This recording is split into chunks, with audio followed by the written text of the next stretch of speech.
Today, we're diving into the first part of our recap of Disclaimer, a psychological thriller where truth isn't just slippery, it's weaponized. At the center of this unnerving tale is Catherine Ravenscroft, a respected television documentary journalist known for exposing the long-hidden sins of powerful institutions. Catherine has made a career out of truth-telling, peeling back layers of deception with surgical precision. But this time, the secrets aren't someone else's. They're hers. Heads up, this video contains spoilers. If you haven't watched the series yet, this is your cue to pause, catch up, and come back when you're ready to unravel the twisted mysteries of Disclaimer. Catherine Ravenscroft, a wife who was called by her husband, Robert, as Poppet, is a multi-award-winning documentarian. In a posh London mansion, they live with their aimless son, Nicholas. Recipient of the parcel with the autobiographical book, The Perfect Stranger, Catherine finds her life falling apart.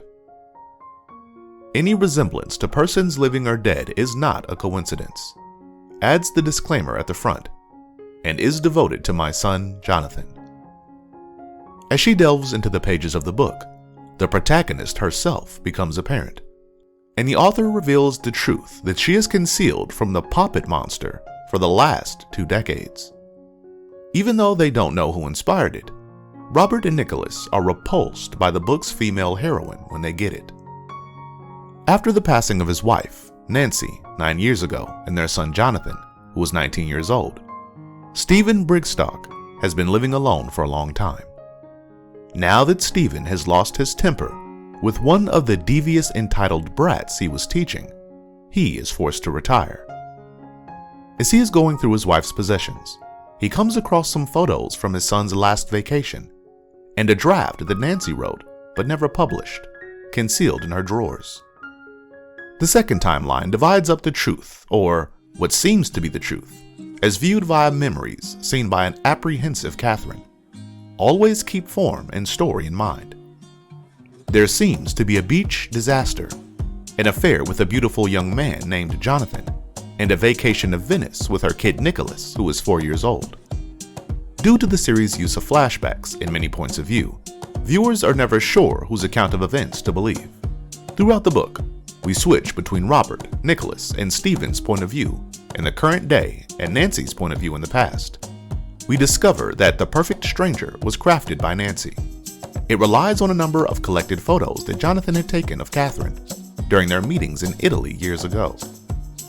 Nancy, who is experiencing sorrow over her son's death and wants to take revenge on the woman she holds accountable for Jonathan's tragic drowning, portrays her son as a naive young boy who was enticed into having sexual relations with an egotistical older woman. Catherine slept on the beach whilst Jonathan dove into the water to rescue Nicholas, who had sunk in a blown-up boat.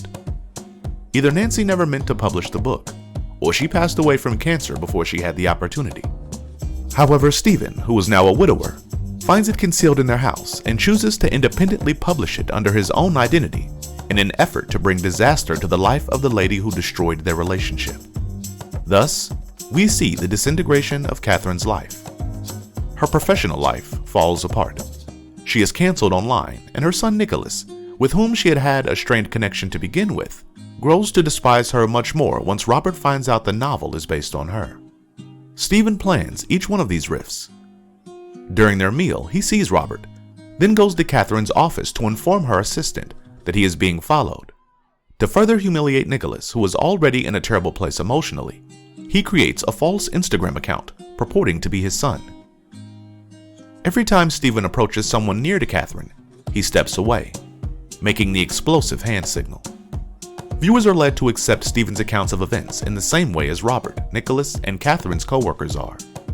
There is never any doubt to Stephen and Nancy's accounts of events, since Catherine is portrayed as so vile and heartless that she watches a young man die without requesting assistance. Stephen drugged Catherine's tea, and she states these words after taking a drink, unaware of it.